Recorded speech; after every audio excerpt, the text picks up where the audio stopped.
বাবুরে, তোর বাবা না সেদিন চিকেন এনেছে। সলিড চিকেন দিয়ে কি বানাই বলতো?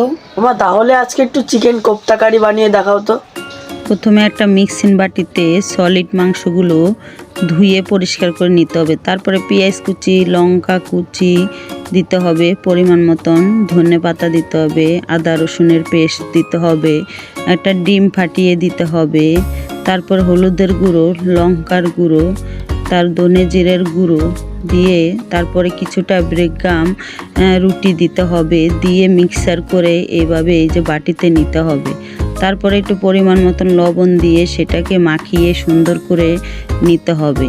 তারপরে আবার ওই মিক্সিং বাটিতে পেঁয়াজ কুচি, টমেটো কুচি দিয়ে একটা পেস্ট বানিয়ে নিতে হবে।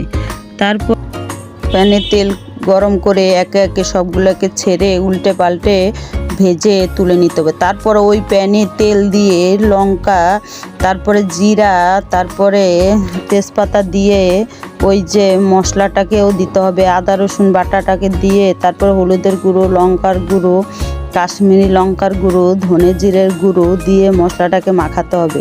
তারপরে কিছুটা মাখানো হয়ে গেলে তারপরে পরিমাণ মতো বাদাম বাটা দিতে হবে, তারপরে টক দই দিতে হবে, পরিমাণ মতন লবণ দিতে হবে, দিয়ে সুন্দর করে মশলাটা কষিয়ে ওই বলগুলো দিয়ে ধনেপাতা দিয়ে তারপরে গরম মশলা দিয়ে নামিয়ে সার্ভ করতে হবে। তারপরে বন্ধুরা দেখো, তোমরাও এভাবে বাড়িতে বানিয়ে খেয়ে আমাকে কমেন্টে জানাবা কেমন হয়েছে।